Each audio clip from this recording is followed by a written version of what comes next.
Benoît Tapol, musée de Barcelone. Oui, j'avais une question sur votre logiciel. J'imagine qu'il est open source. Vous avez fait une sélection pour le MapInfo. C'est open source, mais vous avez trié entre différents logiciels open source ou vous avez pris celui-là parce qu'on vous l'avait conseillé. Comment était le choix du SIG? Oui. Ben en fait, on a utilisé celui-là parce qu'il était utilisé, c'est le logiciel qui était utilisé pour Patriarche, l'exemple qu'on avait utilisé pour la première carte en fait. D'accord, merci.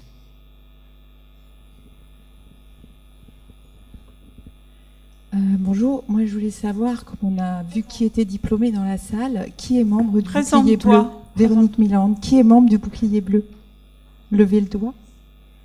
Alors tous les autres, je vous laisse jusqu'à minuit pour adhérer. On ne peut pas être préventeur et ne pas être au comité français du Bouclier Bleu. Et l'adhésion est modique et vous voyez qu'on a besoin de moyens. Et voilà, je vous incite à vous y engager. Merci. Excellent. Oui, bonjour. Merci Marie pour cette très belle présentation. Je voulais juste savoir s'il y avait un lien avec les différentes bases Joconde qui répertorient les biens immobiliers, mobiliers inscrits ou enfin à l'inventaire, pour lesquels qui ne sont pas cartographiés, mais pour lesquels il y a juste une adresse. Mais en fait, il faut après, à partir du moment où on a l'adresse, on peut les rentrer manuellement sur le logiciel. Mais du coup, ça demande un effort de saisie à l'échelle du bénévolat qui pourrait être un petit peu paraître un peu lourde. Donc là, il y a quelque chose à faire. Oui, il y a quelque chose à faire. Clairement, okay. Il y a. Ouais. Très bien, merci.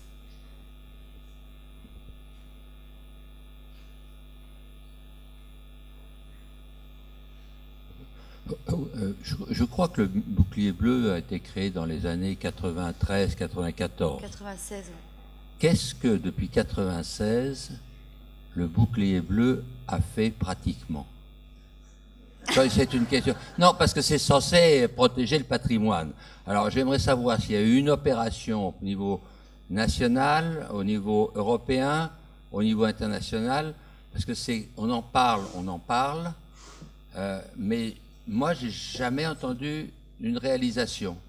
Alors, c'est bien de se réunir, c'est bien d'en parler, mais à un certain moment, on a envie de voir des résultats. Alors, peut-être je me trompe. Alors, la réalisation majeure, en tout cas une des réalisations majeures, ça a été la participation au sauvetage des archives de Cologne en 2010. Ouais. Bon, voilà. En 21 ans.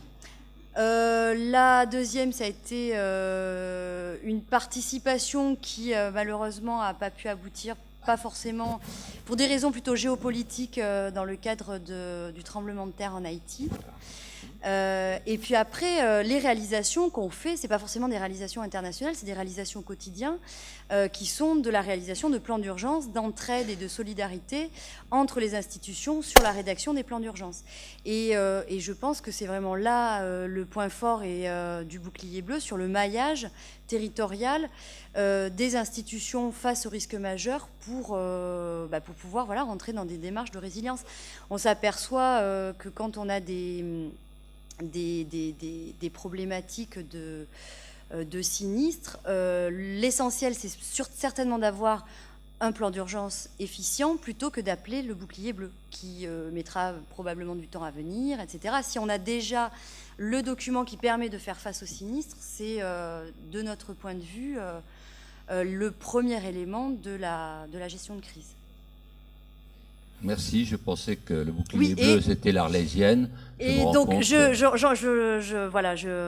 saute sur l'occasion que Camille me tend, de rappeler que sur le site du Bouclier Bleu, vous trouverez deux numéros, enfin un numéro. Le numéro du Bouclier Bleu, si vous tapez 1, vous avez le standard. Si vous tapez 2, vous avez le numéro d'urgence. Donc, où quelqu'un, en l'occurrence Anne-Laure Rameau, vous répondra pour pouvoir vous donner les premières informations à mettre en œuvre si vous avez à faire face à un sinistre.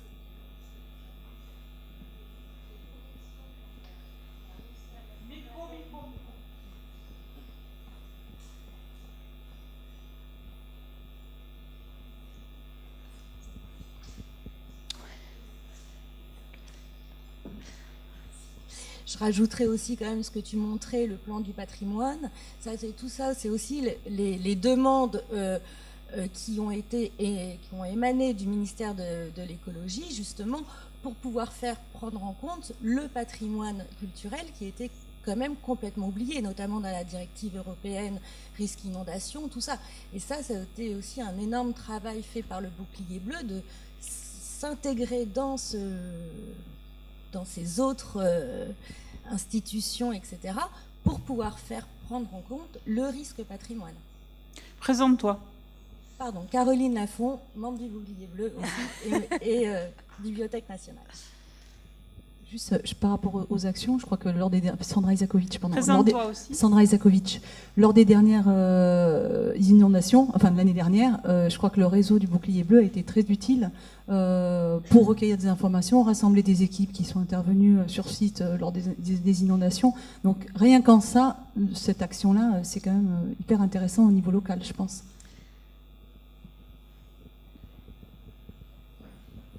Oui, Camille Aumont, donc je suis aussi membre du Bouclier Bleu.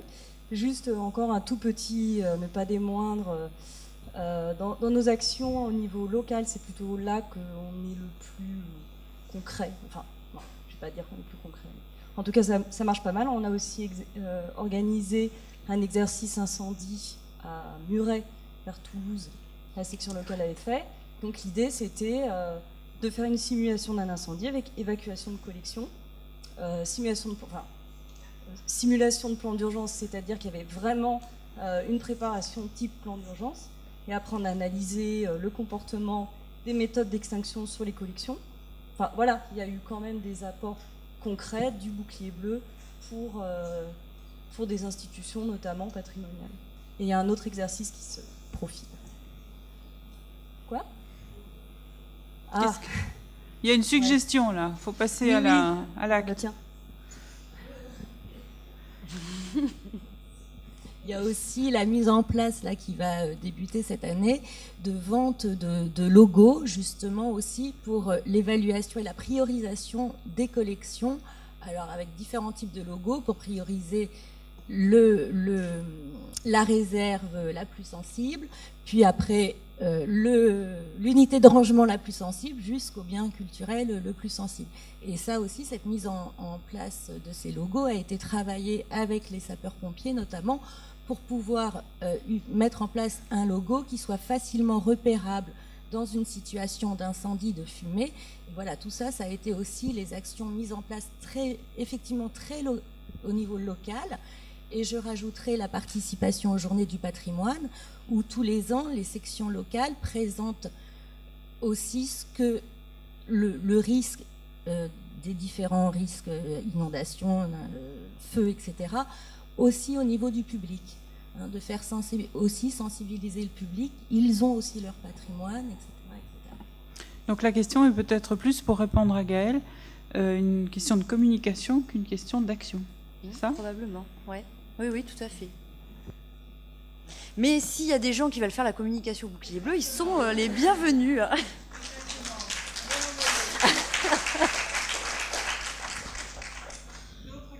Ou on part en table ronde ? Quel est le... Ah pardon, Gaëlle. Pardon. Non, mais alors, tant qu'à faire une suggestion positive, non, parce que ça fait beaucoup de monde, beaucoup de bonne volonté, on en parle, c'est vrai, on en parle souvent, mais les résultats sont quand même pas à la dimension du temps pour lequel on parle. Une suggestion, faites une carte de France des réserves abandonnées. La carte de France sera toute rouge. Hein? Et là, on voit où on doit, parce que là, c'est du pas d'un éventuel tremblement de terre, d'un éventuel glissement de terrain. C'est le tous les jours, comme ça. Tous les jours où les objets sont laissés un peu plus abandonnés, sont inondés sans qu'on en parle. Oui. Demandez aux archivistes, demandez aux archives ici, l'état dans lequel sont certaines archives dans les mairies, l'état c'est effrayant. On voit, c'est abominable quand vous voyez les photos. Alors là, il y a vraiment, tous les jours un patrimoine en danger. Ne voyez, c'est bien de demander, puisqu'on fait du prévention, de dire demain il y aura peut-être quelque chose, mais il y a aujourd'hui un patrimoine extrêmement important qui est en train d'être détruit sous nos yeux.